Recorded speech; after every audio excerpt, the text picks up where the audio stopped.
Hello students, કેમ છો બધાય? Good morning to all of you. ચાલો આજે આપણે વાત કરવાની છે ધોરણ 12ની અંદર ચેપ્ટર નંબર 7 એસી કરંટની, જેમાં આપણે લોકોએ લાસ્ટ વિડીયોમાં આર, માત્ર એલ અને માત્ર સી, એટલે કે શુદ્ધ આર, શુદ્ધ એલ અને શુદ્ધ સી, એ ત્રણ થિયરી જે કમ્પ્લીટ કરી હતી, બરાબર છે. આજે આપણે વાત થઈ પ્રમાણે બાકીના જે ચાર કન્સેપ્ટ છે, એટલે કે ચાર એની પેર કઈ કઈ, તો કે R L, R C, L C અને આર એલ સી, એ બધા શ્રેણીમાં મૂકવામાં આવે તો તમને કરંટના અને બધી વસ્તુના સૂત્ર કેટલા મળે, કેમાં કરંટ આગળ હોય, પાછળ હોય, આ તે, બરાબર, એ બધું આવશે. તો એ પહેલાં આપણે દર વખતની જેમ લાસ્ટ વિડીયો લેક્ચરની વાત કરી, તો લાસ્ટ ટાઈમ જે આપણે આરએલસી કમ્પ્લીટ કર્યું હતું એની આપણે વાત થઈ હતી કે એની જરૂર તમને આજે પાછી પડશે, બરાબર છે. તો યાદ રાખજો, સૌથી પહેલાં આપણે વાત થઈ હતી ત્યારે કે ભાઈ રજિસ્ટન્સ આર, ખાલી શુદ્ધ આર હોય, બરાબર છે, તો એમાં તમને ઓહમના નિયમ મુજબ કરંટ કેટલો મળશે, I is equal to V by R. અને એમાં આપણે વાત થઈ હતી કે ભાઈ કળા તફાવત કેટલો હશે, 0 હશે. કેમ? તો કે વોલ્ટેજ અને કરંટ બે એક જ કળામાં હશે, બે સમાન રીતે વધશે, સમાન રીતે ઘટશે, સમાન રીતે 0 થશે, બે એક જ કળામાં હશે, એટલે કે આગળ પાછળ નહીં હોય. તો માત્ર અવરોધ ધરાવતા પરિપથમાં કરંટ અને વોલ્ટેજ એક જ કળામાં હશે, બરાબર છે. એટલે કે એનો ફેઝર ડાયાગ્રામ આપણને આ રીતે મળતો હતો, યાદ હોય તો, I અને V, બરાબર છે. અને પછી આપણે વાત થઈ હતી એના પાવરની, યાદ હોય તો, કે આની અંદર સરેરાશ પાવર આપણને મળતો હતો IRMS ઇન્ટુ VRMS. પછી આમાં તમે અલગ અલગ સ્વરૂપો બનાવી શકો છો. IRMS એટલે શું થાય, IM/√2 થાય. VRMS એટલે VM/√2 થાય, એટલે IM into VM upon √2 into √2 એટલે 2 થાય, એટલે IM ઇન્ટુ VM અપોન 2. ઘણા બધા અલગ અલગ સ્વરૂપો લખી શકો છો. તો અવરોધની અંદર આપણે આ વાત થઈ હતી, બરાબર છે, ઓકે. પછી એલની અંદર આપણે ઘણું બધું શીખાતા, બરાબર, કે ભાઈ એલમાં શું થાય, જે આપણને એક જાતનો અવરોધ મળે છે, પણ મેં કીધું હતું એ એક પ્રકારની અસર છે જે માત્ર કરંટના ફેરફાર થવાથી ઉત્પન્ન થાય છે. બાકી એમાં કંઈ ઇન્ડક્ટન્સ એટલે કે એમાં રિએક્ટન્સ જેવું કંઈ પહેલેથી હોતું નથી. તમને કે હું ગૂંચળું બતાવું, તમારી નજર સામે પડ્યું હોય તો એ ગૂંચળામાં આપણે કંઈ કરી કે ન કરી, પણ એમાં રઝિસ્ટન્સ તો હોય જ. પણ એ ગૂંચળામાં રિએક્ટન્સ છે એવું ન કહેવાય. એ તો ફ્રીક્વન્સી નાખી, એસી કરંટ નાખો, ફેરફાર થાય, ચેન્જ આવે, પછી જ ઉત્પન્ન થાય. સમજાય છે ભાઈ? તો જેનું સૂત્ર આપણે બનાવ્યું હતું ઓમેગા એલ, ખાલી એલ લખવાથી એને યાદ આવજો આત્મપરેકત્વ કહેવાય. એને તમે ઓમેગા એટલે કે 2πf વડે ગુણો છો એટલે એ રિએક્ટન્સ નામની રાશિ બને છે, બરાબર છે. પછી આપણે વાત થઈ હતી કે એમાં તમને કળા તફાવત કેટલો મળશે, π/2. એમાં મેઇન વસ્તુ યાદ રાખવાની છે જે તમને આજે કામ આવશે ફૂલ, કે ઇન્ડક્ટર ધરાવતો, માત્ર ઇન્ડક્ટર ધરાવતો પરિપથ હોય તેમાં કરંટ છે એ શું હશે, વોલ્ટેજ કરતાં પાછળ હશે. ને કેટલો? તો કે π/2 જેટલો. અથવા ઊંધું બોલવું હોય તો એ પણ મેં તમને લખાવ્યું હતું કે એવું કહી શકાય કે વોલ્ટેજ છે એ શું હશે, કરંટ કરતાં π/2 જેટલો આગળ હશે, તો કરંટ છે એ વોલ્ટેજ કરતાં π/2 જેટલો પાછળ હશે. આ આપણે વાત થઈ હતી. ને એમાં ખાસ ધ્યાન આવજો, એમાં આપણે વાત થઈ હતી કે ભાઈ પાવર જે તમને સરેરાશ શું મળશે, ઇન્ડક્ટરમાં 0 મળશે. એની સાબિતી પણ આપણે કરેલી છે કે ઇન્ડક્ટરમાં સરેરાશ પાવર 0 મળશે, યાદ રાખજો. અને સેમ વસ્તુ, ઓકે, જેમ આપણે બીજી વાત થઈ હતી, યાદ છે? યાદ છે, ઓમેગા એલ બરાબર અહીંયા આવતું 2πf એલ. એના ઉપર આપણે વાત થઈ હતી કે ભાઈ ઇન્ડક્ટિવ રિએક્ટન્સ છે એ ફ્રીક્વન્સી એફના સમપ્રમાણમાં છે, જે તમને દેખાય છે. બાકી બધું અચળ છે, તેમાં તમને ગ્રાફ સુરેખ મળશે. પછી આપણે વાત થઈ હતી કે ડીસી હોય, DC supply, DC voltage, DC પ્રવાહ, તો અહીંયા ફ્રીક્વન્સી એની 0 હોય, તો તમને એના માટે ડીસી માટે ઇન્ડક્ટિવ રિએક્ટન્સ કેટલો હોય, 0 હોય, એટલે કે મિનિમમ મળે. એટલે એમાં તમને કરંટ કેવો મળે, મેક્સિમમ મળે. એસીની વાત કરી તો એસીમાં પાછા બે પ્રકાર પડશે, કે ઓછી આવૃત્તિ હશે તેને એનો રિએક્ટન્સ કેવો હશે, ઓછો બતાવશે, આસાનીથી જવા દેશે. વધારે આવૃત્તિ હશે તો રિએક્ટન્સ કેવો બતાવશે, વધારે, તો એને આસાનીથી જવા દેશે નહીં. તમે કોઈ વિચાર્યું એટલે આપણે ઇમેજનરી કહી દઈએ કે તમે એક જાતનો અવરોધ છે અને એને તમે ચેન્જ કરી શકો છો. વિચાર તો કરો, આમાં ફ્રીક્વન્સી ચેન્જ કરો, એવું ક્યાંય સાંભળ્યું તમે કે અવરોધ ચેન્જ થયો? વિચાર્યો શાંતિથી. હવે અવરોધ છે એ ફ્રીક્વન્સી ઉપર ડિપેન્ડ કરતો જ નથી. એ તો શું કરે છે, એના ડાયમેન્શન ઉપર ડિપેન્ડ કરે છે. સમજે છે ભાઈ? જ્યારે આ બધી વસ્તુ ફ્રીક્વન્સી ઉપર ડિપેન્ડ કરે છે, એટલે ઇમેજનરી છે કે એ તમે આપો તો જ પ્રોડ્યુસ થાય. એનું તમે કાંઈ કરો કે ન કરો, બટ રજિસ્ટન્સ તો હોય જ, પાકું છે. ચલો, તો 2πf એલ આવે છે. આ બધું વિચારવા જેવું છે. ફ્રીક્વન્સી ઇન્ક્રીઝ કરી તો આ શું થયો ભાઈ, ઇન્ક્રીઝ થયો. ડિક્રીઝ કરી તો ડિક્રીઝ થયો. મતલબ કે આ ઓછી ફ્રીક્વન્સીને શું કરશે, આરામથી પસાર થવા દેશે. એટલા માટે આપણે એને કહેતા હતા, યાદ છે, લો પાસ ફિલ્ટર, બરાબર ને ભાઈ? લો પાસ ફિલ્ટર, કે લો ફ્રીક્વન્સીને આસાનીથી જવા દેશે. આ બધી આપણે વાત થઈ હતી. ચલો, હવે છેલ્લી આપણે વાત હતી એક્સીની. આમાં પર ધ્યાન આપજો કે કેપેસિટર માટે જે રિએક્ટન્સ પ્રોડ્યુસ થશે એને આપણે કહીએ છીએ 1/ωc. સાબિતી તમને ખબર જ છે. એમાં કળા તફાવત આવશે π/2. એમાં સરેરાશ પાવર શું હશે, 0 હશે. કેપેસિટરમાં કોણ આગળ હશે, યાદ રાખજો, કરંટ છે આગળ હશે. કારણ કે આપણે વાત થઈ ને કેપેસિટર ડિસ્ચાર્જ થાય ત્યારે શું કરશે ભાઈ, કરંટને બરાબર છે, આગળ મોકલશે ને ઇન્ડક્ટરમાં શું થશે, ડિસ્ચાર્જ થાય ત્યારે કરંટને ઓપોઝ કરાવશે ને, કે એમાં કરંટ છે એ વિરુદ્ધ દિશામાં હશે, કારણ કે એમાં લેન્ઝનો નિયમ લાગુ પડે. કેપેસિટરમાં એવું ના આવે. કેપેસિટર જે એનાથી શું થશે, ઉલટાનો કરંટ છે એ આગળ જશે, વોલ્ટેજ છે એ થોડો પાછળ રહી જશે. બરાબર છે, એટલે કે કરંટ ઇન્ક્રીઝ થશે. પાવર છે ઓવરઓલ કેવો હશે, 0 હશે. શું કામ? એની સાબિતી આપણે કરેલી જ છે. બરાબર છે, અને આમાં એમ જ કે XC છે એ શું છે પૂછાયો ફ્રીક્વન્સીના તો કે વ્યસ્ત પ્રમાણમાં છે, એટલે એનો ગ્રાફ કેવો આવે, આ રીતે કરવો વળાંકવાળો ગ્રાફ આવે. મતલબ ફ્રીક્વન્સી ઘટાડો તો આ વધતું જાય, ફ્રીક્વન્સી વધારો તો ઉલટાનું રિએક્ટન્સ છે કેપેસિટરનું એ ઘટતું જાય. બરાબર છે, એટલા માટે તમે ફ્રીક્વન્સી વધારે રાખો તો રિએક્ટન્સ ઉલટાનું ઓછું મળે, એટલે આસાનીથી તમારું સિગ્નલ પાસ થાય. એટલા માટે આપણે એનો યુઝ શેમાં કરી દઈએ, હાઈ પાસ ફિલ્ટરમાં કરી દઈએ. બિકોઝ એ હાઈ ફ્રીક્વન્સીને પાસ થવા દેશે, અને ઉલટાની તમે ઓછી ફ્રીક્વન્સી રાખશો ને તો વધારે રિએક્ટન્સ, એટલે એક જાતનો અવરોધ જ થયો ને, વધારે અવરોધ આપશે, એ જવા દેશે નહીં, અને અથવા તો એને ઓછું જવા દેશે. એટલે આપણે એને હાઈ પાસ ફિલ્ટર કહી દઈએ. રેડી છે? આટલી આપણે વાત થઈ હતી. બરાબર છે, હવે નેક્સ્ટ ટોપિક આપણે ચાલુ કરી, ઓલી 4 પેર. એ પહેલાં આપણે થિયોરિટિકલી સમજવું હોય, મેથેમેટિકલ તમે સમજ્યા હતા કે આ બેમાં પાવર છે એ શું કામ 0 થાય છે. બરાબર, તો આ કન્સેપ્ટ છે એ ગ્રાફિકલી તમારા એનસીઆરટીમાં આપેલો છે, તો આપણે એને પર શું કરીએ ભાઈ, એકવાર ડિસ્કસ કરી લઈએ. બરાબર છે, જોવો જોઈએ, 5-10 મિનિટનું કામ છે કે ગ્રાફિકલી શું કામ આવું થાય છે, જોજો. તો આપણે પહેલાં સૌથી વાત કરશું એલ માટે.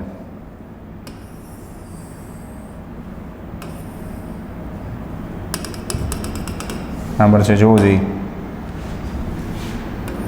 ચલો, એક સાયકલ આપણે દોરવાની છે પરફેક્ટ, એટલે એના 4 ભાગ કરી નાખી એક સરખા, જોવો જોઈએ. ને આ પર્ટિક્યુલર આપણે વાત થઈ છે કોના માટે એ લખી દઉં છે, ઇન્ડક્ટર માટે વાત થાય છે કે ઇન્ડક્ટરમાં પાવર શું કામ 0 હોય છે, ખ્યાલ આવે? ચલો, એમાં ગ્રાફ દોરી. પહેલાં તમારે આ ગ્રાફ આવી રીતે દોરી જ નાખવાનો.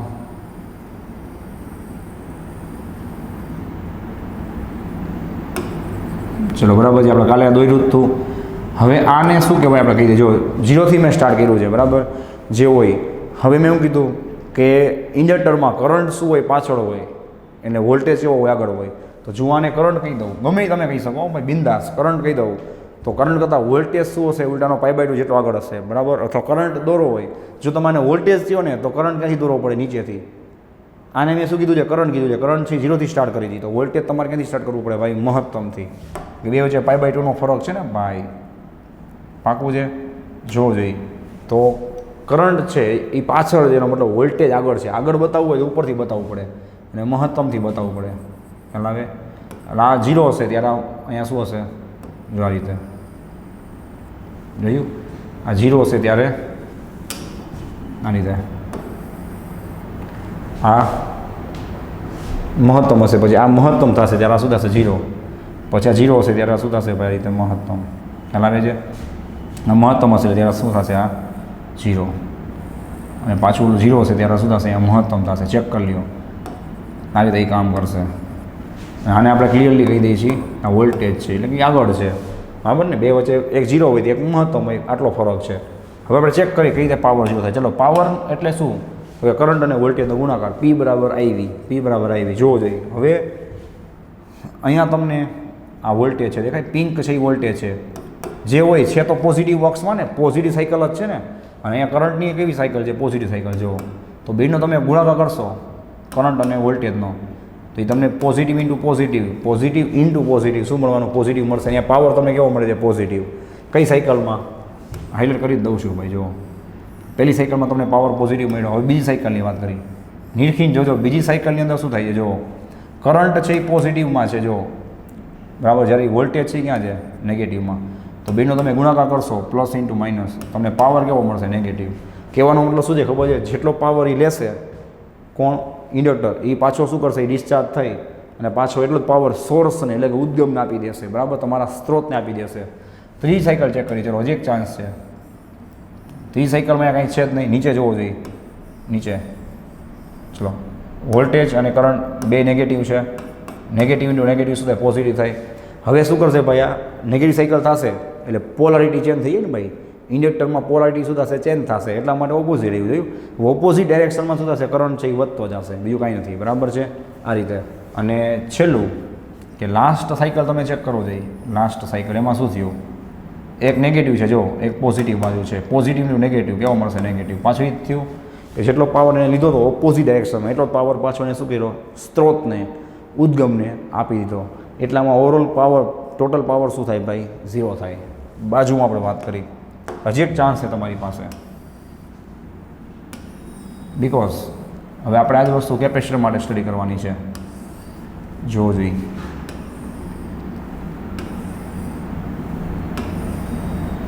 બરાબર છે. ઓકે, ચલો આ જ ગ્રાફ દોરશું આપણે.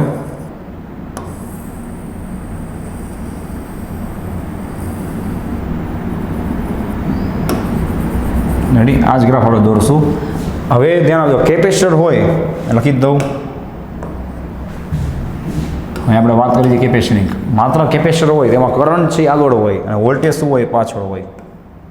સિમ્બોલમાં ધ્યાન આપજો ખાસ. હવે આને હું કહી દઉં કરંટ, ઊંધું બનાવ્યું મેં, ધ્યાન જોઈ લેજો તમે. કરંટ કહી દીધો અને એમાં વોલ્ટેજ શું આગળ હોય? એટલે કે કરંટ શું હશે? અરે ભાઈ હા, અને આપણે કહી દઈએ વોલ્ટેજ. રેડી છે? તો હવે કરંટ શું હોય? કેપેસિટરમાં આગળ હોય. આગળ બતાવવા માટે તમારે ક્યાં બતાવવું પડે? પોઝિટિવમાં બતાવવું પડે. બરાબર? તો અહીંયા આપણે બતાવશું કરંટને. સેમ જ ફિગર રહેશે એટલે ચેક કરી લો. એનસીઈઆરટીમાં આ રીતની ફિગર આપેલી છે, એકવાર વોલ્ટેજ જાય એકવાર કરંટ, એટલે મેં આમ દોર્યું છે. બાકી તમને મન પડે એમ દોરો. તમારે એક જ કન્સેપ્ટ યાદ રાખવાનું છે કે ઇન્ડક્ટરમાં કરંટ પાછળ હોય અને કેપેસિટરમાં કરંટ આગળ હોય. બેયમાં તમારે ચેક કરવું કરી લો કે એ કન્સેપ્ટ લાગુ પડતો હોય છે. જો આમાં કરંટ આગળ દેખાય છે, જો આવી રહ્યો, અને આમાં કરંટ પાછળ એટલે કે વોલ્ટેજ આગળ દેખાય છે. ચેક કરી લો. રેડી છે? કઈ રીતે કામ કરે આપણે એની વાત કરી. જો મેં કીધું તો એ પ્લસ માઇનસ તો સેમ જ રહેવાનું. એ આ ફટાફટ લખી નાખો. આ પ્લસ છે, આ એ પ્લસ એટલે પાવર તો પ્લસ જ મળશે. અહીંયા પ્લસ છે તો આ માઇનસ છે એટલે પાવર તમને માઇનસ જ મળશે. આ બે માઇનસ છે એટલે પાવર માઇનસ માઇનસ પ્લસ મળશે. આ પ્લસ છે, આ માઇનસ છે એટલે આમાં પાવર તમને માઇનસ મળશે. એટલે કે કેપેસિટર પહેલાં ચાર્જ થશે, બરાબર, પોઝિટિવ સાયકલમાં, પછી ડિસ્ચાર્જ થશે એટલે પાછો પોતાનો જે પાવર છે એ કોને આપી દેશે? સ્ત્રોતને. વળી નેગેટિવ સાયકલ આવે, નેગેટિવ સાયકલ આવે એટલે કેપેસિટર વિરુદ્ધ દિશામાં ચાર્જ થાય, એટલે કે એની જે ડાબી પ્લેટ પ્લસ હોય તો નેગેટિવ સાયકલમાં ડાબી પ્લેટ માઇનસ થઈ જાય, જમણી પ્લેટ છે એ બરાબર છે પ્લસ થઈ જાય. અને પાછો ડિસ્ચાર્જ થાય ત્યારે પાછો શું કરે? પાવર છે એ સ્ત્રોતને આપી દે. આમાં કંઈ પાવર છે લોસ થાય છે એવું આપણે આદર્શ રીતે વિચારતા નથી કે ક્યાંય પાવર લોસ થતો નથી. આદર્શ રીતે બધો પાવર એ સ્ત્રોતમાંથી કેપેસિટરને મળે છે, કેપેસિટર પાછો એને સ્ત્રોતને આપી દે છે. બીજી વાત આપણે કરી તો કઈ રીતે કામ કરે છે તમે જોઈ શકો છો. જો કે કેપેસિટરમાં જેમ જેમ વોલ્ટેજ વધે, હે ભાઈ જોવો જોઈએ, જેમ જેમ વોલ્ટેજ વધે અને વોલ્ટેજ મહત્તમ થાય એટલે આપણે ભણી ગયા કે કેપેસિટર ફૂલ ચાર્જ થઈ જાય. ફૂલ ચાર્જ થાય એટલે હામાં અમે પોટેન્શિયલ સેમ થઈ ગયા હોય, કરંટ સુધી 0 થઈ જાય. જો ને આપણને ખબર છે કે કેપેસિટર ચાર્જ થતો હોય ત્યારે એમાં ધીમે ધીમે સર્કિટમાં કરંટ શું થાય? ઘટતો હોય ને. એટલે વોલ્ટેજ શું થતા હોય? વધતા હોય. એટલે કે પોટેન્શિયલ વધે એમ કરંટ ઘટતો જાય. અને જેવો પોટેન્શિયલ છે એ સામે સરખો થઈ જાય એટલે પોટેન્શિયલ ડિફરન્સ 0 થઈ જાય. વિદ્યુત સ્થિતિમાં તફાવત કરંટ 0 મળે. પછી શું થાય? જોવો જોઈએ, કેપેસિટર ડિસ્ચાર્જ થાય. સમજાય? કેપેસિટર ડિસ્ચાર્જ થાય એટલે એના પાછા વોલ્ટેજ ઘટે. જુઓ વોલ્ટેજ ઘટે અને ડિસ્ચાર્જ થતો હોય એટલે સામે શું કરે? કરંટ છે એ સ્ત્રોતને આપે. સામે કરંટ ફેંકે એટલે કરંટ શું થાય? ધીમે ધીમે વધે. જોયું? પણ સામે કરંટ ફેંકે છે એટલે કરંટ ક્યાં આવ્યો? વિરુદ્ધ દિશામાં આવ્યો. ચેક કરી લો. અને કેપેસિટર હાવ ખાલી થઈ ગયો ને ત્યારે સર્કિટમાં મહત્તમ કરંટ હશે. હવે ત્રીજી સાયકલમાં શું થાય? બોલો જોઈએ. નેગેટિવ સાયકલ આવી. નેગેટિવ સાયકલ આવે એટલે કેપેસિટર થશે ચાર્જ, પણ વિરુદ્ધ દિશામાં ચાર્જ થશે. જો જોયું? વિરુદ્ધ દિશામાં ચાર્જ થશે એટલે એનો કરંટ પાછો ડિક્રીઝ થાય. એનું થઈ 0 અને ફૂલ ચાર્જ થઈ ગયો કેપેસિટર પર. કઈ દિશામાં? વિરુદ્ધ દિશામાં. હવે ડિસ્ચાર્જ થાય એટલે એનો પોટેન્શિયલ ઘટતો જાય. પોટેન્શિયલ ઘટે એમ કરંટ વધતો જાય. રેડી? અને કરંટ વધે એનો મતલબ કે કેપેસિટર ડિસ્ચાર્જ થાય છે, એનો મતલબ આવો થાય ને. કરંટ ઘટે એટલે સમજી લેવાનું કેપેસિટર ચાર્જ થાય છે. કરંટ વધે મતલબ કરંટ કેપેસિટર ડિસ્ચાર્જ થાય છે અને બધાનો પોતાનો બધો પાવર છે એ કોને આપશે? સ્ત્રોતને આપી દેશે. તો આમાં પાવર શું થશે? સરેરાશ 0 થશે. તો આ વસ્તુ આ રીતે કામ કરશે. બરાબર? ચલો આને નોટ ડાઉન કરી લો, પછી આપણે આગળ વધીએ. બરાબર છે? ઓકે. હવે આપણે આપણી પહેલી પેર ચાલુ કરી. કયો? તો કે RL પરિપથ. હવે પહેલો કન્સેપ્ટ ચાલુ કરી RL પરિપથ. જોવો જોઈએ તેની અંદર દર વખતેની જેમ આપણે ડ્રોઈંગ કરી લેવાનું ખાસ. R અને L ને આપણે એસી સ્ત્રોત સાથે જોડશું તો શું થશે ભાઈ? જોવું જોઈએ. અહીંયા R હશે, આમાં L હશે એટલે તમને ખબર જ છે કે આમાંથી કરંટ પાસ થશે. એટલે આમાં શું થશે ભાઈ? VL જેટલો વોલ્ટેજ ડ્રોપ થાય. અહીંયા તમને V ઓફ L જોવા મળે. અહીંયા શું જોવા મળશે? સોરી, V ઓફ R જોવા મળશે ને. અને આનો રજિસ્ટન્સ કેટલો હોય? R નો R જ હોય ને. બટ આને રેઝિસ્ટન્સ એ શું કહેવાય, એક જાતનો રિએક્ટન્સ કહેવાય. એની કેટલો હોય, એક્સએલ જેટલો હોય, જે તમને ખબર જ છે, બરાબર છે.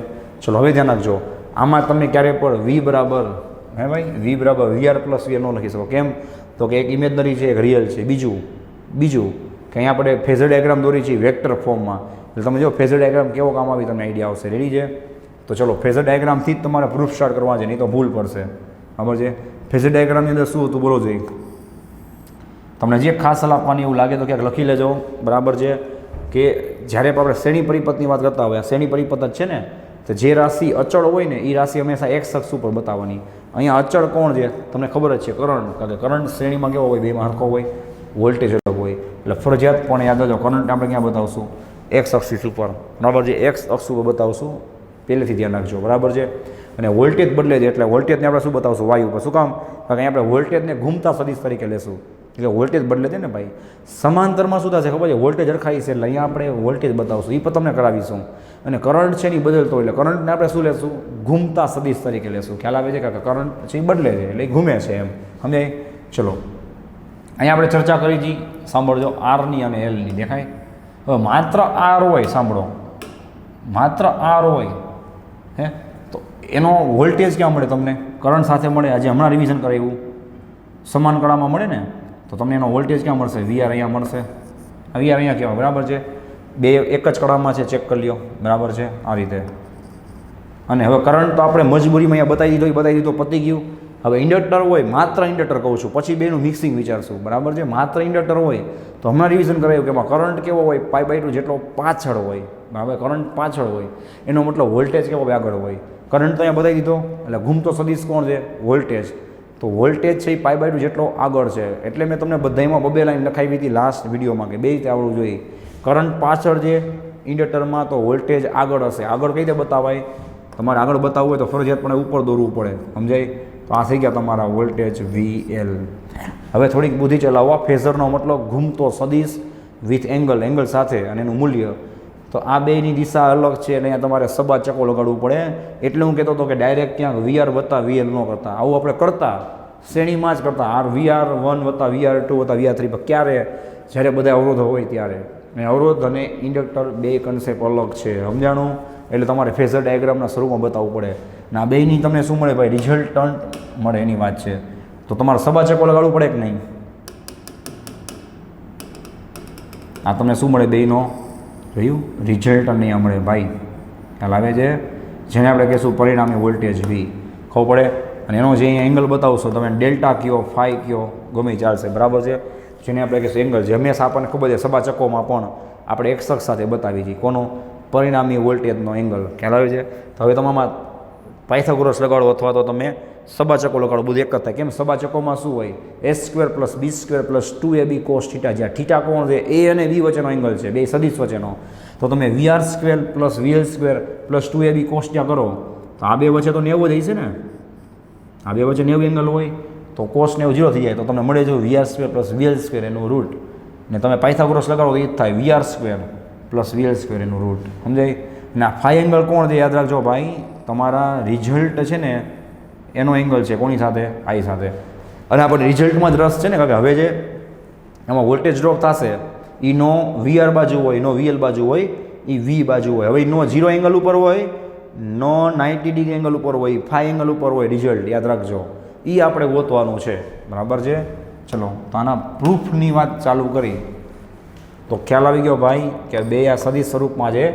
એનું પરિણામી V કેટલું થાય તો કે V² બરાબર VR² + VL². હા, તમારે જો એને સરવાળાના સ્વરૂપમાં બતાવવું હોય તો રસ્તો જે, પણ તમારે એને સદિશ સ્વરૂપે બતાવવું પડે. જો આવી રીતના કે સદિશ V બરાબર VR + VL. સમજાય છે ભાઈ? વેક્ટર ફોર્મમાં બતાવવું પડે. જોઈ લ્યો. ખ્યાલ આવે? ચલો આમાં આપણે કિંમતો મૂકવાની છે. V બરાબર શું એમાં દેખાય છે, જો આમથી આવી જશે, અહીંયા આવી જશે. જો કે V બરાબર IR, ઓહમનો નિયમ, નોખાઈનો સ્ક્વેર વત્તા અહીંયા શું થાય, V બરાબર I × XL. દેખાય? V બરાબર I × XL, એનો આખાઈનો સ્ક્વેર. રેડી છે? I × XL, I × XL આખાઈનો સ્ક્વેર. ચેક કરી લેજો. માટે V² બરાબર, ચલો સ્ક્વેર ઓપન કરશો એટલે શું થશે, I² R² પ્લસ અહીંયા જોવો જોઈએ I² XL² ready. So V square is equal, ચલો આઈ સ્ક્વેરને કોમન કાઢશો, શું આવશે કાઉન્સમાં આર સ્ક્વેર વત્તા એક્સએલનો સ્ક્વેર. રેડી. ચલો આઈ સ્ક્વેરને કરતા બનાવશો એટલે શું થશે વી સ્ક્વેરના છેદમાં R square plus XL square. છેલ્લું સ્ટેપ વર્ગમૂળ લઈ લેશો, આઈ બરાબર વી સ્ક્વેરનું વર્ગમૂળ શું થાય વી થાય, છેદમાં શું મળશે under root R square plus XL square એનું વર્ગમૂળ. ખ્યાલ આવે છે? હવે આખી ગેમ સમજાય કે ઓહમનો નિયમ આવી ગયો, આઈ બરાબર વીના છેદમાં આર. અહીંયા આઈ હોય અહીંયા વી હોય તો ડાયમેન્શનલી છેદમાં કોણ હોવું જોઈએ, અવરોધ હોવો જોઈએ.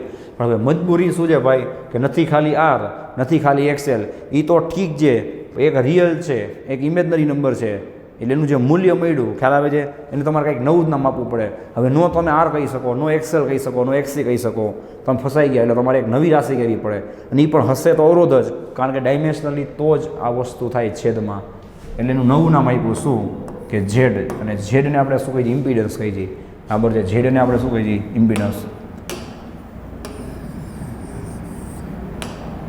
બરાબર છે, તો શું લખશું બોલો છે જ્યાં ઝેડ બરાબર શું થાય ભાઈ ઇમ્પિડન્સ અથવા બોલાઈને ઇમ્પેડન્સ કેટલું થશે તો કે આરએલ હશે એટલા માટે એનું શું થશે R square plus XL square એનું વર્ગમૂળ થશે. રેડી છે? તો આના માટે આપણે ઇમ્પિડન્સ કહીએ છીએ. ઇમ્પિડન્સ શું છે તેમાં લખવું હોય તો લખી શકાય. બરાબર, એકદમ સિમ્પલ ડેફિનેશન કે ભાઈ ઇમ્પિડન્સ અથવા ઇમ્પિડન્સ છે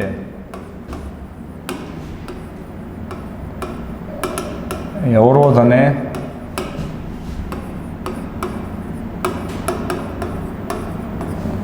રિએક્ટન્સ ના આરએમએસનું મિશ્રણ છે, ના મિશ્રણનું સોરી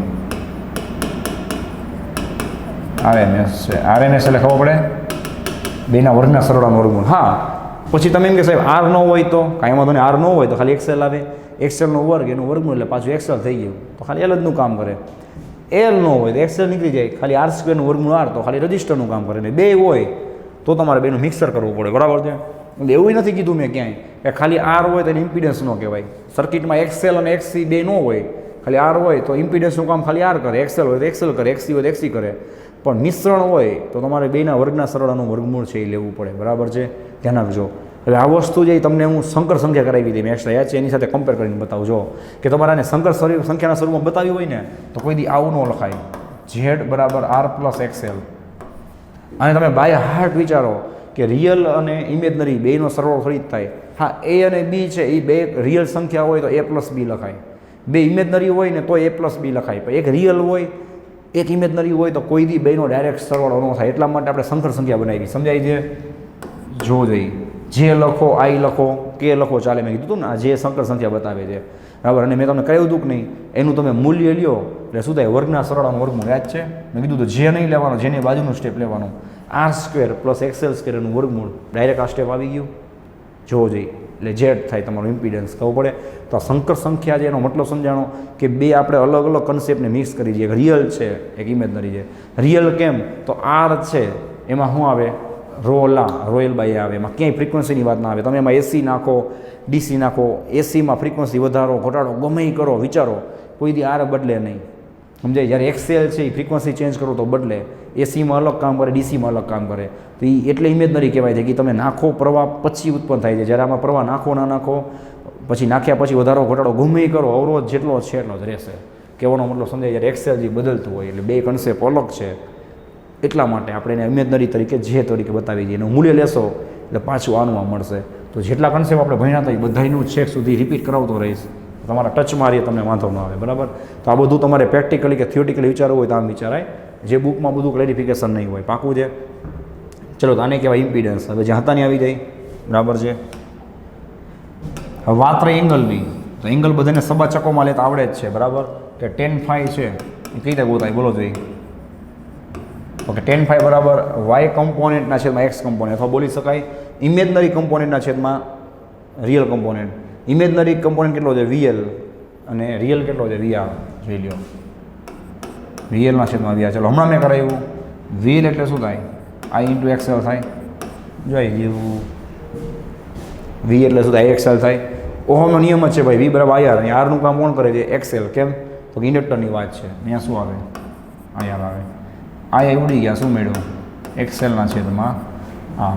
આને તમે ટેન ઇન્વર્સ લ્યો એટલે તમને મળી જાય ખૂણો, એટલે કે એંગલ મળી જાય. કયો? હવે પરિણામી એંગલ કેટલો હશે? 0 ન બોલાય, π/2 ન બોલાય, હવે શું બોલાય? ફાઈ બોલાય. ફાઈ જેટલો આગળ કે પાછળ હશે એ તો કેમ થશે, શું થશે, બધું લખી જ છે આપણે, ડિસ્કસ કરી છે. રેડી? તો આ રીતે તમને શું મળશે ભાઈનો કળા તફાવત મળી જશે. હવે આર અને એલ બેને મિક્સ કર્યા બાદ કળા તફાવત કેટલો હશે ખ્યાલ આવે છે? જો જઈ. ચલો નેક્સ્ટ આપણે વાત કરી. હવે આ સર્કિટમાં ઇન્ડક્ટર છે ને, રજિસ્ટર તો એમાં કંઈ કળા તફાવત ન હોય. રજિસ્ટરમાં તો વોલ્ટેજ અને કરંટ બે વચ્ચે કળા તફાવત કેટલો હોય? 0 હોય. હવે આમાં ઇન્ડક્ટર જે એટલે સર્કિટ શેનું કામ કરશે? ઇન્ડક્ટિવ સર્કિટનું કામ કરશે ને. આ રીતે આરએલ સર્કિટ શેના તરીકે વર્તશે બોલો? ઇન્ડક્ટિવ તરીકે વર્તે ને, કારણ કે એમાં એલ છે. સમજાય છે ભાઈ? ઇન્ડક્ટિવ તરીકે વર્ત્યા તો એનો મૂળ ધર્મ કેવો હોય? ઇન્ડક્ટિવ હોય. ઇન્ડક્ટરમાં શું થાય? હમણાં રિવિઝન કરાવ્યું કે ભાઈ ઇન્ડક્ટરમાં કરંટ છે એ પાછળ હોય, તો આમાંય તમારે કરંટ પાછળ બતાવવાનો. પણ ખાલી ઇન્ડક્ટર હોય તો π/2 બોલાય. હવે ખાલી ઇન્ડક્ટર નથી એટલે પાછળ હોય એમાં ના નહીં, પણ ખાલી એમાં π/2 બોલાય નહીં. અને આમાં અહીંયા ચોખ્ખું દેખાય છે. હવે આ એંગલ π/2 કહેવાય નહીં. ખ્યાલ આવે છે? તો આનું તમે શું લખશો? સ્ટેટમેન્ટ બોલો જોઈએ કે આરએલ પરિપથમાં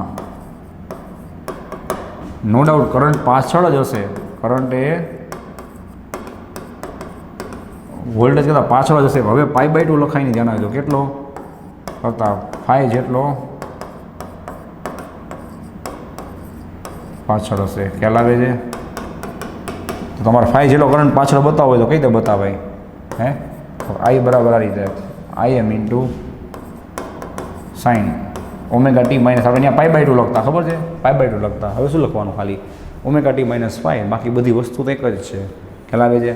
તો આરએલની અંદર આ રીતે સુધાશે ભાઈ, કન્સેપ્ટ લાગુ પડશે. ચલો આને નોટ ડાઉન કરી લો. પછી આપણે નેક્સ્ટ પેરની વાત કરીએ, એટલે કે આરએલ પછી આરસી. બરાબર? જોવો જોઈએ. ઓકે ચલો ભાઈ, હવે વાત કરશું આરસી માટે. તો પાછો એક ચાન્સ રહેશે, કારણ કે આ મેથડ સેમ જ રિપીટ થવાની, એટલે ક્યાંય પણ તમને કંઈક ન સમજાણું હોય તો આઈડિયા આવી જાય. બરાબર છે? ચલો આરસી પરિપથ. આરસી પરિપથમાં સેમ ફિગર દોરશું આપણે. બરાબર છે? પહેલાં શું આવશે કે આર એની સાથે સી અને એસી કરંટ પ્રવાહ આર સી. જો જઈ ચલો આરમાં જે વોલ્ટેજ ડ્રોપ થશે કેટલો હશે બોલો? જે વી ઓફ આર હશે, અહીંયા હશે વી ઓફ સી હશે. રેડી? આને શું હશે ભાઈ? આને ખાલી રજિસ્ટન્સ જ હશે ને, આને રિએક્ટન્સ હશે, જેને આપણે કંઈ 100 છે. અહીંયાથી કરંટ નીકળશે. બે શ્રેણીમાં જ છે એટલે કંઈ પ્રશ્ન નથી. બરાબર છે? મેં શું કીધું હતું કે આમાં તમે ડાયરેક્ટ આર વત્તા XC લખી શકો નહીં. તમારે એને ફેઝર ડાયાગ્રામના સ્વરૂપમાં બતાવવું પડે. એકદમ પહેલેથી જ પાછું રિવાઇઝ કરાવજો કે બે શ્રેણીમાં છે એટલે એમાં જે રાશિ અચળ હોય ને એ રાશિ x અક્ષ ઉપર દોરાય. આમાં કરંટ અચળ છે એટલે કરંટને ક્યાં દોરાય? x અક્ષ ઉપર. ફરે છે કોણ? વોલ્ટેજ. તો તમારે ફેરવવાનો કોને? ઘૂમતો કોને રાખવાનો? વોલ્ટેજને. બરાબર છે? ચલો વિચારીને બોલજો કે રજિસ્ટર હોય માત્ર અવરોધ, તેમાં કરંટ અને વોલ્ટેજ બે કેવા હોય? સમાન કળામાં હોય. તો બે સમાન કળામાં બતાવવા અથવા કળા તફાવત 0 બતાવવા તમારે ફરજિયાત એને અહીંયા દોરવો પડે. હે? અને હવે કેપેસિટર છે. કેપેસિટરમાં શું હોય? યાદ કરો. કરંટ છે એ π/2 જેટલો આગળ હોય. ઊંધું બોલવું હોય તો વોલ્ટેજ શું હોય? તો π/2 જેટલો પાછળ હોય. અહીંયા આપણે મજબૂરીમાં કરંટ અહીંયા મૂકી છીએ. ફેરવવાનો કોને? જે વોલ્ટેજને. એટલે વોલ્ટેજના સ્વરૂપમાં જ તમારે વિચારવું પડે. એટલે મેં તમને બે રીતે લખી આપ્યું અથવા કરીને. હવે ખબર પડી એ કામ આવશે. તો વોલ્ટેજ છે શું હોય? π/2 જેટલો પાછળ હોય. પાછળ કઈ રીતે બતાવાય? તો કે નીચે દોરીને. સમજાય? અહીંયા શું હશે? વી ઓફ સી વોલ્ટેજ હશે. અને ચોખ્ખું દેખાય છે કે બે કેવા છે? π/2 વચ્ચે કળા તફાવત છે.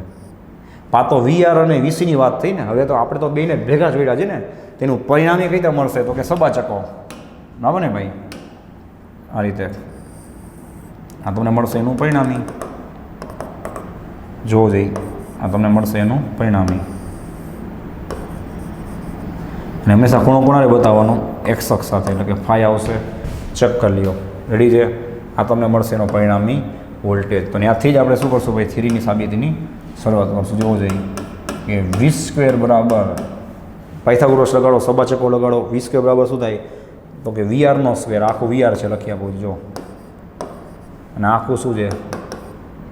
VC છે. VR નો સ્ક્વેર પ્લસ વીસીનો સ્ક્વેર એનું વર્ગમૂળ, અથવા તો અહીંયા વર્ગ છે એટલે કાંઈ ન લખાય, VR square plus VC square માટે યુ સ્ક્વેર બરાબર, ચલો વી બરાબર શું થાય, આઈઆર થાય એનો સ્ક્વેર, અહીંયા શું થાય વી બરાબર આઈ ઇન્ટુ એક્સી એનો સ્ક્વેર, જોઈ લેજો બરાબર છે, માટે વી સ્ક્વેર બરાબર, ચલો આનો વર્ગ કરો તો શું થશે આઈ સ્ક્વેર આર સ્ક્વેર, આનો વર્ગ કરો તો શું થશે આઈ સ્ક્વેર એક્સીનો સ્ક્વેર, માટે વી સ્ક્વેર બરાબર, ચલો આમાંથી આઈ સ્ક્વેર કોમન કાઢો, શું હશે આર સ્ક્વેર પ્લસ એક્સીનો આખાઈનો સ્ક્વેર બરાબર છે, જોવો જોઈએ ઓની જેમ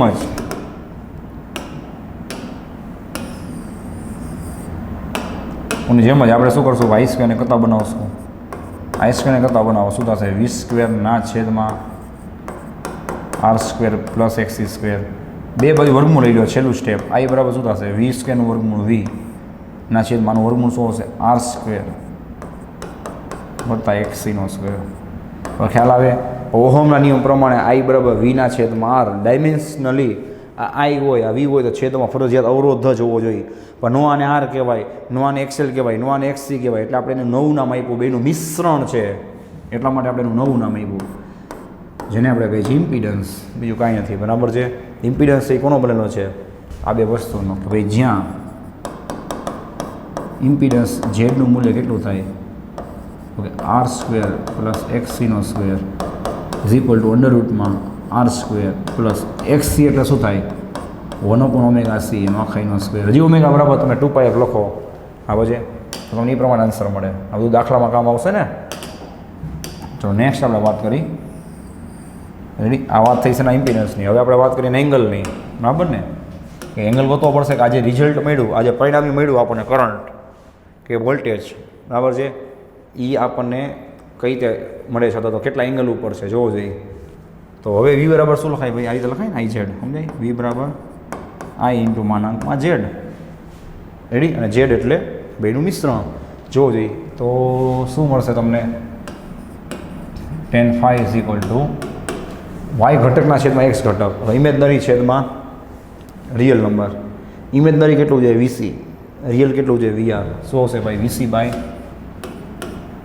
વીઆર, વીસી એટલે શું થાય ઓહમનો નિયમ આઈઆર, અહીં આરનું કામ કોણ કરે એનો રિએક્ટન્સ, અહીંયા શું થાય અવરોધ જ છે એટલે વી બરાબર આઈઆર, અહીંયા કટ થઈ ગયા, શું હશે એક્સસીના છેદમાં આર, લ્યો XC by R, X of C by R, theta ફાઈને કરતા બનાવો એટલે તમને શું મળે tan inverse XC by R, એટલે કે તમને એનો એંગલ મળી જશે, બરાબર છે, સિમ્પલ વાત છે.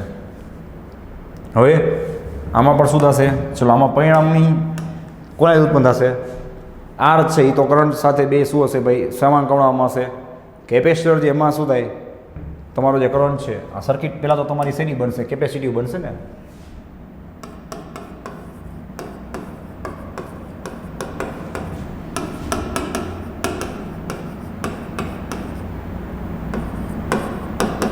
એટલે કે મૂળ કહેવાનો મતલબ શું છે સમજાય, કે આમાં કેપેસિટર હોવાના લીધે શું થશે કરંટ છે એ આગળ કે પાછળ થઈ જશે, જો અવરોધ હતો એમાં તો કરંટ શું હતો સમાન કળામાં હતો સમજો, પણ ખાલી કેપેસિટર હોય તેમાં કરંટ શું એક્ઝેક્ટ π/2 જેટલો આગળ હશે, આરસીમાં પણ સી હોવાના લીધે કરંટ આગળ જ હશે, પણ આર અને સી બે મિક્સિંગ છે એટલે હવે કરંટ આગળ હશે એ કહેવાય, પણ π/2 જેટલો આગળ છે એવું ન કહેવાય, ભૂલ ન કરતા, કેટલો આગળ હશે તો દેખાય જ છે ફાઈ જેટલો શું છે કરંટ છે આગળ હશે, અને ખરેખર એવું જ છે, જો વોલ્ટેજ અહીંયા છે એનો કરંટ તમે જોઈ શકો છો ફાઈ જેટલો શું હશે આઈ આગળ હશે, બરાબર છે.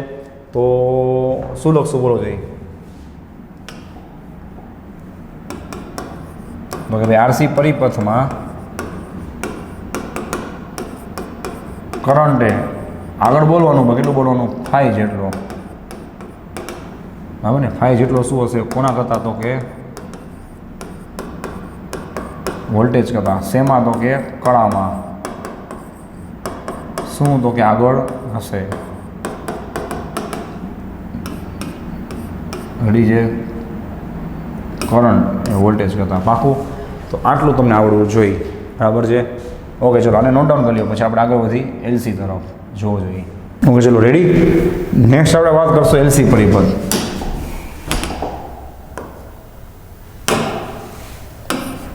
ચલો એલસી પરિપથમાં મહેરબાની કરી ધ્યાન આપજો, કારણ આમાં ખાસ શોની મિસ્ટેક થઈ જાય, શું થાય છે આ તે બધું પહેલાંથી કહી દઉં છું, બરાબર. તો પહેલાં તો તમે આને ઓબ્ઝર્વેશન કરો ભાઈ, કે આ એલ અને સી છે, બે ઇમેજનરી આવી ગયા ભાઈ, એલમાં એક સેલ પ્રોડ્યુસ થાય, સીમાં એક્સથી પ્રોડ્યુસ થાય, બે અસરો છે, બે રિએક્ટન્સ છે, બે રિયલમાંથી એ પ્રોડ્યુસ થાય છે એ સાચું જ છે, પણ એમાં પહેલેથી હોતા નથી. એટલે આ બે અસરો છે, બે ઇમેજનરી નંબર છે, એટલે એનો કન્સેપ્ટ પાછો બદલી જશે. બરાબર છે, ધ્યાન રાખજો. બે ઇમેજનરી છે, હવે આની સાથે રિયલ નંબર નથી. બરાબર છે, એટલે એ ધ્યાન રાખજો. વસ્તુ એ જ થશે. આપણે તો ફેસ ડાયાગ્રામ ઉપર જ ભરોસો રાખવાનો છે. મેં પહેલાં કીધું હતું કે ફેસ ડાયાગ્રામ એટલે તમને બહુ કામ આવશે. એટલે જોવો જોઈએ. એટલે વી આપશો, એલ છે, સી છે, આમાં વોલ્ટેજ મળશે તમને વી ઓફ એલ, આમાં તમને વોલ્ટેજ મળશે વી ઓફ સી. ખાસ ધ્યાન આપજો. આનો રિએક્ટન્સ હશે એક્સ એલ, આનો રિએક્ટન્સ હશે એક્સ ઓફ સી. આમથી કરંટ નીકળશે. આ બે શ્રેણીમાં જ છે. શું વાત થઈ કે શ્રેણીમાં હોય, બરાબર ને, શ્રેણીમાં હોય તો તમારે ફરજિયાત અહીંયા શું દોરવો પડે? કરંટ દોરવો પડે, સમજાય? પણ હવે વોલ્ટેજ છે એ કોના છે? વીએલ અને વીસી. આ વખતે વીઆર છે જ નહીં, એટલે એક્સ અક્ષ ઉપર કંઈ આવે જ નહીં. વીઆર બીઆર તો ખાલી કરંટ આપણે બતાવ્યો છે, સમજાય છે ભાઈ? ચલો હવે આપણે વાત કરી વીએલની. પાછો એ જ પ્રશ્ન, હજી એક તમારી પાસે ચાન્સ છે રિવિઝનનો, કે ઇન્ડક્ટરમાં કરંટ શું હોય? પાછળ હોય π/2 જેટલો વોલ્ટેજ કરતાં, એટલે કે વોલ્ટેજ શું હોય? π/2 જેટલો આગળ હોય. અહીંયા પણ ઘૂમતો સદિશ કોણ છે? વોલ્ટેજ. તો ઇન્ડક્ટરનો જે વીએલ છે એ કરંટ કરતાં શું હશે? આગળ હશે. કેટલો? π/2 જેટલો. અને અહીંયા તમારે શું બતાવવું પડે ભાઈ? વીએલ બતાવવો પડે. અને વીસી છે એ શું હોય? કરંટ કરતાં પાછળ હોય, કે કરંટ છે આગળ હોય. કેટલો? π/2. એ તમારે એક્ઝેક્ટ શું બતાવવું પડે? પાછળ વીસી બતાવવો પડે. કેટલો? π/2 જેટલો. ખ્યાલ આવે છે? હવે આપણે અહીંયા ધારી લઈએ બાય ડિફોલ્ટ કે ધારો કે એક્સએલ જે મોટું છે, એટલે કે એલ છે એક્સએલ, એનો રિએક્ટન્સ વધારે છે, સમજાય? બે આપણે કેસ જોશું, તમારે મજા કરો. બે કેસ જોશું. એક્સી મોટું હોય તો શું થાય અને એક્સએલ મોટું હોય તો શું થાય. ધારો કે એક્સએલ જે મોટું છે, ખ્યાલ આવે તો શું થાય? અહીંયા તો કાંઈ છે જ નહીં. હવે આમાં નિરખીને જુઓ ભાઈ, આમાં પણ સદિશનો જ કન્સેપ્ટ લાવવું પડે. પણ મારો ભાઈ, આપણે વર્ગના સરવાળાનું વર્ગમૂળ સબાચકો ક્યારે લઈએ છીએ? તમને ખબર જ છે કે જ્યારે બે વચ્ચે કાંઈક એંગલ હોય. આ તો બે એક જ દિશામાં, એટલે વિરુદ્ધ દિશામાં છે, પણ એક રેખસ્થ જ છે ને ભાઈ, રેખીય છે. જો તો ડાયરેક્ટ સરવાળા બાદબાકી થઈ શકે કે નહીં? હવે એક્સએલ મોટો હોય, બેયને હું આઈ વડે ગોળી નાખું તો આઈ એક્સએલ થાય, આ આઈ એક્સી થાય, એટલે આ VL is greater than VC થાય. તો આમાં દેખાય છે કે એક્સએલ મોટો હોય તો એમાં શું થાય? વોલ્ટેજ ડ્રોપ વધારે હોય, એટલે અહીંયા વીએલ વીસી કરતાં મોટા થાય. બરાબર છે? તો બેની બાદબાકી થશે ના નહીં, મોટામાંથી નાનું બાદ થાય. એક્સએલ મોટા હોય ને એટલે બાય ડિફોલ્ટ એના વીએલ શું હશે? મોટા હશે. એટલે તમારો ગ્રાફ છે આખો ક્યાં આવશે? બરોધી ઉપર તરફ આવશે આ રીતે. અને વીએલ આટલું બધું છે, જો આપણો એમાંથી તમે વીસી છે ને બાદ કરશો, ખ્યાલ આવે? એટલે આટલું મળશે. વીસી થોડાક આપણે વધારે બતાવ્યા છે, થોડાક ઓછા બતાવવાના આ રીતે. સમજાઈ ગયું? આમ બસ. બેની બાદબાકી કરશો, મોટામાંથી નાનું બાદ, ને ફાઇનલ રિઝલ્ટ ક્યાં મળે ભાઈ? મોટું હોય એ બાજુ મળે. આપણે 11માંથી ભણતા આવીએ છીએ, બરાબર ને? આ બાજુ તો અહીંયા તમને શું મળશે? ફાઇનલી વીએલ માઇનસ વીસી મળશે. જો અહીંયા કાંઈ છે જ નહીં ભાઈઓ. રેડી? તો આ રિયલ અક્ષિસ સાથે કેટલો એંગલ બનાવે છે? જોયું? ફાઇનલી π/2 એંગલ જ બનાવે. ચેક કરી લ્યો, જોઈ લો. એટલે અહીંયા શું હશે? π/2. અને આમાં ખબર પડીએ ને ભાઈ કે રિએક્ટન્સ ખાલી હોય તો કાંઈ π/2 જેટલું આગળ હોય કે પાછળ હોય. આમાં તમે શું બોલશો? આગળ બોલશો. અહીંયા દેખાય છે, જોયું? આગળ છે. આમાં જોઈને ખબર પડીએ કે આપણે એક્સએલ મોટા લીધા છે, એટલે સર્કિટ છે ને એમાં ઇન્ડક્ટર કેપેસિટર ભલે છે, પણ કામ શેનું કરશે? ઇન્ડક્ટરનું. એટલે કે ઇન્ડક્ટિવ સર્કિટ કહેવાય, કે એમાં એક્સએલ મોટા લીધા છે. એક્સથી મોટા લેશું તો શું થશે? આપણે ડ્રોઈંગ કરીને જોઈ લેશું. પાકું છે? તો આમાં તમે લોકો ભાઈ વર્ગના આપણી મેથડ પ્રમાણે ચાલો તો હાલે. લ્યો, v². હવે ઘણા છોકરા શું ભૂલ કરે છે, હું તમને કહેતો હતો ને ત્યાં, કે VL² VC². ભાઈ બધું ક્યારે આવે?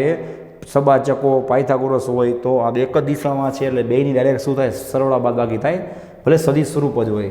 સમજાય છે ભાઈ? તો આખાઈનો સ્ટેપ છે એનો સ્ક્વેર થાય. તમારે જો વર્ગના સરવાળાનું વર્ગમૂળ કરવું હોય તો આવી રીતના કરી શકાય.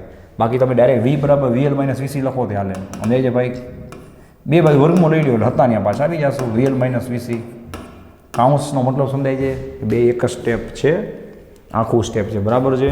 માટે V બરાબર છે. અહીંયા શું થશે? I × XL. અહીંયા શું થશે? I × X of C. માટે V બરાબર, ચલો I કોમન નીકળશે, શું આવશે? XL - XC. માટે I ને કરતા બનાવો, શું થશે? V / કાઉન્સમાં XL - XC. એ જ વસ્તુ પાછી જોવો જોઈએ કે I, V ને XL - XC. હવે તમે આને શું કહો? આખો રિએક્ટન્સ જ છે ને, એટલે તમે એને પરિણામી રિએક્ટન્સ ખાલી X લખો તે હાલે, અને તમે એને ઇમ્પિડન્સ કહો તે હાલે. રેડી છે? એવું ન કે ઇમ્પિડન્સ એટલે બેનું મિક્સિંગ. મેં પહેલાં કીધું હતું આમાં રિયલ નંબર 0 છે એવું મિલાડવાનો, ખાલી ઇમેજનરી નંબર છે એટલે XL માઇનસ XC. તો અહીંયા ભૂલ ન થાય, એમાં XL square minus XC square મહેરબાની કરી ન કરતા, આખું એક જ સ્ટેપ છે, પાકું છે. તો એ આ રીતે કામ કરશે, I is equal two V/Z.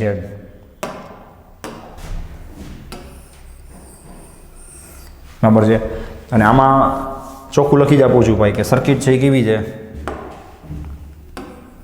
પહેલાં આપણે ખૂણાની વાત કરી લઈએ, બરાબર ને ભાઈ. આમાં તો ચોખ્ખું દેખાય છે ને ભાઈ, ખૂણો છે કેટલો છે, ઉપર તરફ છે, એટલે કે π/2 જ છે ને.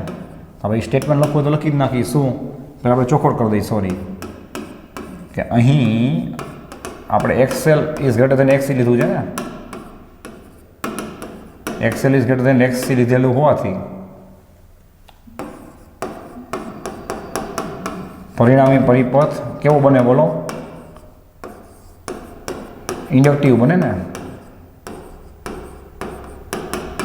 બરાબર છે. તો ઇન્ડક્ટિવ બને છે પરિણામ, એટલે ઇન્ડક્ટર કેમ થાય ને, અને એંગલ દેખાય છે π/2. ઇન્ડક્ટરમાં π/2 જેટલું શું હોય, કરંટ પાછળ હોય ને, આમાં તમને ચોખ્ખું દેખાય દેજો કે કરંટ પાછળ છે, વોલ્ટેજ એના કરતાં આગળ છે. એન્ટી ક્લોકવાઇઝ ચેક કરી લ્યો, જો વોલ્ટેજ આગળ છે એ થયું ને, તો મતલબ અહીંયા શું થશે બોલો જઈ, કે કરંટ એ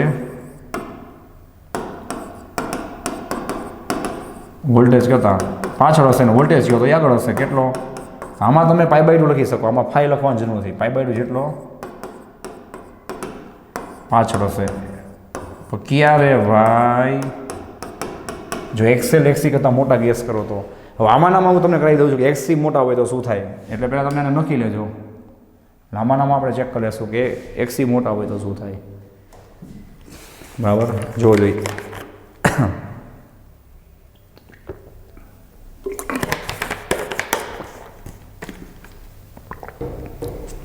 ઓકે, ચલો લખાઈ ગયું.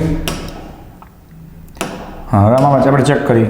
જો હવે XC મોટા હોય ત્યાં C આવી જાય ને અહીંયા શું થાય, આ રીતે L આવી જાય. XC મોટા હોય તો પછી વોલ્ટેજ શું થાય, આનો જ મોટો હોય ને, જો જઈ. તો હવે બાદબાકી થશે ક્યાં થાય, નીચે તરફ થાય ને ભાઈ. હવે C વાળું સ્ટેપ મોટું જ આવીને જો આમ બતાવવાનું, ને આ સ્ટેપ નાનું થઈ ગયું ઓટોમેટિક. હવે બાદબાકી તમને ક્યાં મળશે, નીચે મળે પરિણામી. હવે તમારે શું લખવું પડે, VC માઇનસ VL લખવું પડે. ખ્યાલ આવે? અહીંયા બધે VC માઇનસ VL થઈ જાય, અહીંયા તમને XC માઇનસ XL મળે. લ્યો, ને તમારે C બતાવી દેવાનું, એંગલ નીચે તરફ મળે એટલે π/2 હોય. આ L થઈ ગયું. પરિણામી સર્કિટ શું થઈ જાય હવે બોલો? તો કે કેપેસિટી થઈ જાય, ને કેપેસિટી થાય તેમાં π/2 તો આવશે જ. બરાબર, પાછળ ન બોલાય, કરંટ શું બોલાય, આગળ બોલાય. લ્યો, આટલું જ આવશે. તો આમાં બે કિસ્સાઓ પૂરા થઈ ગયા, LC, L મોટું, એકવાર C મોટું. ચલો આને નોટ ડાઉન કરી લ્યો, પછી આપણે આગળ વધી. રેડી છે? ચલો હવે સાતમો મિશ્રણ આવશે. સાતમું મિશ્રણ કયું? તો RLC ત્રણેય. ચલો આમાં ધ્યાન આપજો, બધું છે ને R, ખાલી R, ખાલી L, ખાલી C, આજે કહીએ RL, RC, LC, એ 6 વસ્તુ રિવાઇઝ થઈ જશે. બરાબર છે, જોઈ લેજો. RLC શ્રેણી પરિપથ બધું રિવાઇઝ થઈ જશે. હજી કાંઈ કન્ફ્યુઝન હોય તો વાંધો નહીં આવે. બરાબર છે, જોવો જોઈએ. સૌથી પહેલાં આપણે દર વખતેની જેમ શું કરશું, એની સર્કિટ દોરશું. અહીંયા R આવશે, L, C આવશે. રેડી છે? ચલો, ત્રણેય શ્રેણીમાં છે એટલું મગજમાં રાખજો ખાસ. બધામાં કરંટ સેમ હશે. અહીંયા વોલ્ટેજ કેટલા મળશે, VR, અને તમને મળશે VL, અને મળશે VC. આને રજિસ્ટન્સ સારા જ હશે, આને રિએક્ટન્સ હશે XL, અને આને રિએક્ટન્સ શું હશે ભાઈ, XC હશે. રેડી છે? ચલો પિક્ચર કરી સ્ટાર્ટ. ફેઝર ડાયાગ્રામ આનો સૌથી મહત્ત્વનો એ જ છે. મેં શું કીધું, કરંટ સરખો છે એટલે કરંટને તમારે ક્યાં દોરવો પડે, ફરજિયાત X અક્ષ ઉપર દોરવો પડે. અને વોલ્ટેજ R, L, C એ ત્રણેયમાં બદલે છે એટલે એને ઘૂમતો સદિશ તરીકે લેવો પડે. ચલો વિચારીને કામ કરજો. સૌથી પહેલાં આપણે અવરોધની વાત કરીએ તો અવરોધ માટે વોલ્ટેજ છે ક્યાં હશે, એની સાથે સમાન કળામાં હશે ને, કોની સાથે, કરંટ સાથે. સમજાય ભાઈ? ત્યાં તમારે શું બતાવવું પડે, VR. જોઈ લેજો. ઇન્ડક્ટર માટે હજી એકવાર રિવાઇઝ થાય છે કે કરંટ છે એ શું હોય, π/2 જેટલો પાછળ હોય, તો વોલ્ટેજ કેવો હોય, આગળ હોય. આગળ માટે તમારે ક્યાં બતાવાય, એને ઉપર. ત્યાં શું આવશે, VL π/2. જોઈ લેજો. અને VC ક્યાંય છે, કરંટ આગળ હોય એટલે વોલ્ટેજ પાછળ હોય, વીસી ક્યાંય છે નીચે, ને બાય ડિફોલ્ટ આપણે શું ધારી છીએ ભાઈ એ વીસી નાના છે, કીધું હતું ને આપણે લખી જ નાખીએ કે ભાઈ આપણે એવું ધારી છીએ કે એક્સેલ મોટા છે, એક્સેલ મોટા હોય એટલે એનો વોલ્ટેજ મોટો જ હોય, ઓહમનો નિયમ જોવો જોઈએ. રેડી? તો આની સાથે તમારે સબાચકો લેવું પડે, આ બે એક દિશામાં છે તો આ બેનું પરિણામી લેવાય કઈ રીતે, મોટામાંથી નાનું બાદ, અને મોટું જે બાજુ હોય એ બાજુની અસર થાય. સિમ્પલ વાત છે ને, આપણે કોઈ પદાર્થ ઉપર આ બાજુ 10 ન્યૂટન બળ લગાડી, આ બાજુ 2 ન્યૂટન લગાડી, તો પદાર્થ ક્યાં જાય? 10 - 2 8 આમ જાય ને મોટા બાજુ. આમાં એમ જ થશે ભાઈ તમારો જે ફેઝર છે ક્યાં જશે? ઉપર તરફ જશે. કેટલો મળશે અહીંયા જોવો જોઈએ તો કે VL - VC. હવે VL - VC અને VR એની વચ્ચે પાછો એંગલ તમને આ રીતે મળ્યો. રેડી? એટલે કે તમારે બે અલગ અલગ દિશામાં જેલા ડાયરેક્ટ એનો સરળો બાદબાકી ન થાય, તો ત્યાં તમારે પરિણામી લેવું પડે વ્યવહારે. બરાબર છે? આ રીતે જોવો જોઈએ, ત્યાં તમારે પરિણામી લેવું પડે. ચેક કરી લો તો આ વેલ્યુ કેટલી થાય? VL - VC થાય. આ વેલ્યુ કેટલી થાય? VR. ને આ કેટલું થાય? તો કે V થાય. કમ્પ્લીટ. રેડી છે? તમે તમારે શું કરવું પડે? એંગલ બતાવવો પડે. કેટલો એંગલ મળશે? આ એંગલ થશે ને ફાઈ, જે તમારો મેઇન કળા તફાવત કહેવાય. બરાબર છે? હવે એમાં π/2 નો આવે ને, કારણ કે પરિણામી સદિશ છે. હવે જોવાનું, હવે નો VR જોવાય, નો VC જોવાય, નો VL જોવાય, નો VL - VC જોવાય, હવે V જોવાય. પરિણામી વોલ્ટેજ કઈ રીતે મળ્યા? પાકું? ચલો આમાં પણ આપણે જેમ સાબિતી કરશું, જોવું જોઈએ શું થશે. V² જે દેખાય લખવાનું છે, ગોખતા નહીં. V² સબાચકો લગાડો, VR નો સ્ક્વેર વત્તા, હવે આખું જોયું ને VL - VC, જે બેનો અલગ અલગ સ્ક્વેર ન થાય, VL - VC એ બે અસરો જ છે, એટલે બેના વડે જે વોલ્ટેજ પેદા થશે એ બેનો શું થશે? બાદબાકી જ થવાની, કારણ કે લેન્ઝના નિયમ મુજબ VL છે એ ઊંધો ચાલશે ને ભાઈ, VCમાં તો લેન્ઝ આવે નહીં, એટલે બેની અસર શું થશે? બે વચ્ચે બાદબાકી થશે, માટે V² બરાબર. ચલો V ઓફ R એટલે શું થાય? IR થાય એનો સ્ક્વેર. V ઓફ L એટલે શું થાય? IXL થાય, માઇનસ V ઓફ C એટલે શું થાય? I ઓફ XC થાય, આખાઈનો સ્ક્વેર. સો V²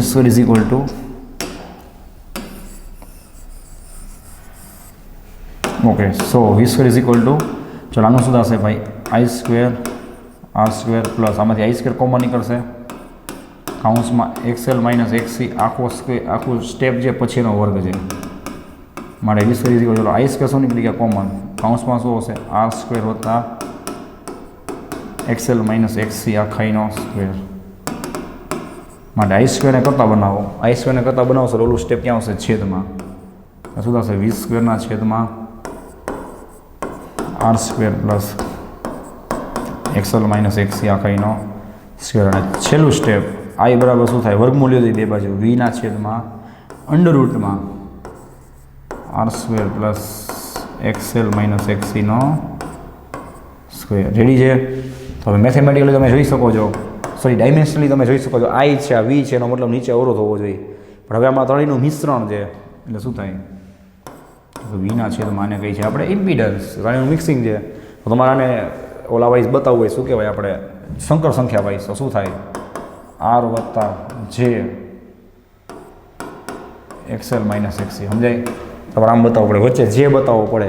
ઓલી અસર છે એની બાદબાકી થઈ શકે, અવરોધ સાથે એનો ડાયરેક્ટ સરળો ન થાય, વચ્ચે તમારે ઇમેજરી બતાવવું પડે. હવે તમે જુઓ, આનું મૂલ્ય ગોતો, R² વત્તા XL - XC નો સ્ક્વેર, એનું વર્ગમૂળ. લાસ્ટ સ્ટેપ આવી ગયું, તમને શું મળી? માનાંકમાં Z મળી જાય. લ્યો ચેક કરી લ્યો, આવી ગયું સૂત્ર એનું. તો ઇમેજનરી ઉપરથી પણ તમે વિચારી શકો છો, સંકર સંખ્યા લઈને. જોયું? હતા ત્યાં આવી જાય પાછા. ચલો આમાં તમને ઓમાં તો એંગલ ડાયરેક્ટ ખબર પડી ગઈ હતી ને, π/2 છે. આમાં એંગલ તમારે લેવો પડશે tan phi. કાંઈ વાંધો નહીં, આપણે ગોખવા નથી, આપણે સેમ મેથડ રાખશું. tan phi એટલે શું થાય? તો કે y component upon x component, y ઘટકના છેદમાં x ઘટક, અથવા ઇમેજનરીના છેદમાં રિયલ. ચોખ્ખું દેખાય ઇમેજનરી કેટલું? અહીંયા જો VL - VC y ઘટક છેદમાં VR એટલે કે x ઘટક. શું છે? VL - VC ના છેદમાં VR. ચલો VL એટલે શું થાય? I ઓફ XL થશે, ઓલું શું થાય? I ઓફ XC થાય, છેદમાં V ઓફ R એટલે શું થાય? IR થાય. I કોમન નીકળી કટ થઈ જશે, તમને મળશે મોસ્ટ ટાઈમ એ સૂત્ર XL - XC ના છેદમાં R. લ્યો આમાં સર્કિટ છે ઇન્ડક્ટિવ છે કારણ કે આપણે એક્સેલ મોટા લીધા છે, જોયું? તો શું લખશું? સાહેબ શોર્ટમાં લખી દઈએ, કરંટ આઈ એ વી કરતા કેટલો, તો કે 5 જેટલો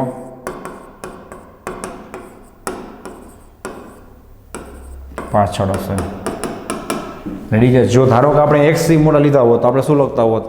ભાઈ કરંટ છે એ 5 જેટલો શું હશે? આગળ હશે. આમાં શું લખશું? પાછળ, કારણ કે આ ઇન્ડક્ટિવ સર્કિટનું કામ કરે છે. રેડી છે? ચાલો આને નોટ ડાઉન કરી લો. પછી આપણે એક્સ્ટ્રા પોઈન્ટની વાત કરવાની છે. અહીંયા તમારી 7 પેર શું થઈ ગઈ? 7 છોટા, 7 મિશ્રણ કમ્પ્લીટ. રેડી? જોવો જોઈએ. ઓકે, ચલો હવે આપણે વાત થઈ પ્રમાણે આમાં એક્સ્ટ્રાની વાત કરી. જો જેમ યાદ કરો કે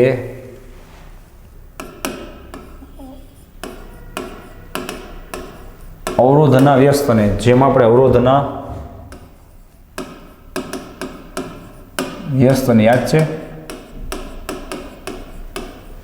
કંડક્ટન્સ કહેતા હતા. યાદ કરો અવરોધના વ્યસ્તને આપણે શું કહેતા હતા? કંડક્ટન્સ કહેતા હતા. બરાબર. એ જ રીતે બે નવા કન્સેપ્ટ આવશે, ધ્યાન આપજો ખાસ, કે આપણો જે રિએક્ટન્સ છે એટલે કે આપણી અસર એના વ્યસ્તને. રિએક્ટન્સનું કામ શું છે? કરંટના ફેરફારનો વિરોધ કરવો. એનું ઊંધું કે વિરોધ ન કરવો એમ. એના વ્યસ્તને શું કહેવાય? તો કે એને સસેપ્ટન્સ એટલે કે એસ કહેવાય. બધાનો કન્સેપ્ટ એક જ થશે ભાઈ, નામ બદલી જશે. અહીંયા આ રિએક્ટન્સનો વ્યસ્ત છે, ઓલું અવરોધનું વ્યસ્ત હતું, સમજાય? ને સેમ હજી એક આવશે નવો કન્સેપ્ટ કે ઇમ્પિડન્સ અથવા ઇમ્પિડન્સ ઝેડના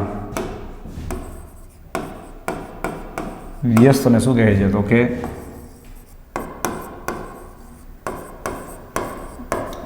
એડમિટન્સ વાય કહે છે. વિચાર લેજો, ઇમ્પિડન્સ ઝેડના વ્યસ્તને શું કહેવાય? તો કે એડમિટન્સ વાય કહે છે. બરાબર. ચલો એના આપણે સૂત્રના સ્વરૂપમાં વાત કરવી હોય તો કઈ રીતે થશે? જોવો જોઈએ. G is equal to 1/r. અહીંયા જોવો જોઈએ, S is equal to 1/XL, x, અને એડમિટન્સને કહેવાય Y. Admittance Y is equal to 1/Z. Ready છે? આ સૂત્રને આપણે એપ્લાય કરવા હોય તો કઈ રીતે કરાય? એની પ્રેક્ટિસ કરી દો. જો ધારો કે માત્ર L હોય, માત્ર L માટે, તો શું થાય? L માટે તમને ખબર છે XL કેટલું થાય? વિચાર લ્યો. ઓમેગા L થાય તો S કેટલું થાય? એનું વ્યસ્ત થઈ જાય ને. સસેપ્ટન્સ શું થાય?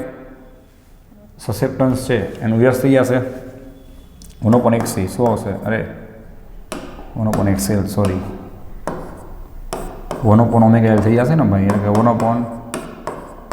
1/2πfL. આ બધું નેક્સ્ટ લેક્ચરમાં કામ આવશે, હું ત્યાંથી કહી દઉં છું. પાકું છે? આ વાતથી માત્ર L માટે. આવી રીતના તમે એમ કહો કે ભાઈ માત્ર C માટે, Cમાં શું? x ઓફ C હોય, 1/ωc થાય. વિચાર લ્યો. તો સસેપ્ટન્સ ઓફ કેપેસિટર શું મળે? ને લખી દઉં સસેપ્ટન્સ ઓફ ઇન્ડક્ટર. ઊંધું થઈ જાય ને ભાઈ, 1/XC, એટલે 1/ωc. એટલે ωc ક્યાં આવી જાય? આખું અંશમાં આવી જાય. વિચાર લ્યો. બરાબર છે? હજી તમારે પ્રેક્ટિસ કરવી તો કરી દઉં એકારે બધું. ચલો RLC હોય, RLCમાં આપણે વાત થઈ ને, એમાં ઇમ્પિડન્સ હોય. તો ઇમ્પિડન્સનું સૂત્ર હમણાં શું મળ્યું? તો આપણને Z બરાબર √R² પ્લસ કાઉન્સમાં XL માઇનસ XC નો સ્ક્વેર. તો આનું ઊંધું શું થાય? એડમિટન્સ થાય ને. આના ઊંધાને શું કહેવાય? એડમિટન્સ કહેવાય. તો આને તમે વ્યસ્ત કરશો તો શું મળશે તમને? 1/, જો √R² plus XL minus XC આખઈનો સ્ક્વેર એનું વર્ગમૂળ. ચેક કરી લ્યો. બરાબર છે? રેડી છે? હવે હજી એક ખાસ વસ્તુ, ડાયમેન્શનલી બહુ જ મહત્ત્વની વસ્તુ. બરાબર? ધ્યાન રાખજો મહેરબાની કરી. અવરોધ R,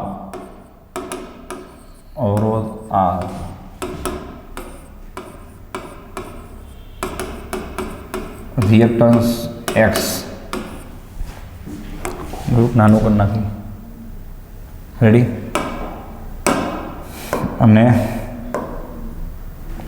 અને ઇમ્પિડન્સ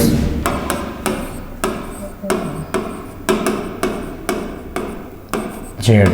ડાયમેન્શનલી યાદ રાખજો, બધાના એકમ છે ને એ ઓહમ થાય. આપણે કીધું કે બધા એક જાતના શું છે, અવરોધ જ છે. ને યાદ કરો, આઈ બરાબર વીના છેદમાં ઝેડ, વીના છેદમાં એક્સએલ.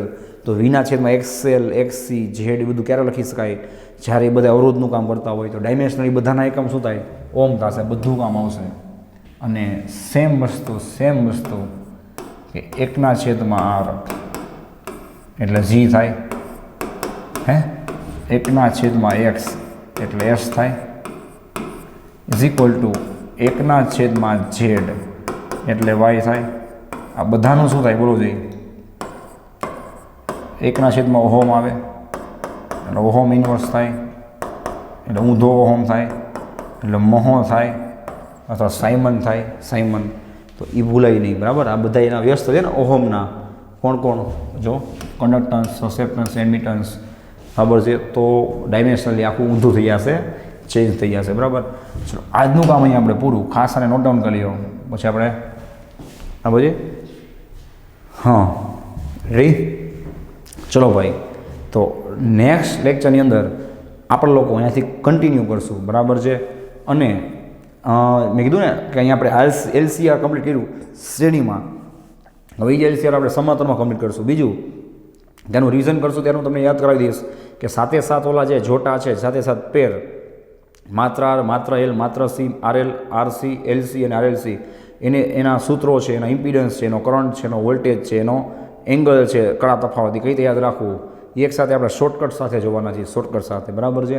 અને પછી મેં કીધું એ પ્રમાણે એલસીઆર સમાંતરમાં હોય તો શું થાય, એને લગતી બધી વાત છે એ સ્ટાર્ટ કરશું. આ વાત હતી એની શ્રેણીની, બરાબર છે? આમાં કંઈ ડાઉટ હોય, કન્ફ્યુઝન હોય તો ખાસ મને ઇન્ફોર્મ કરજો. સો thanks for watching this video. Take care of your self and C you soon in the next lecture.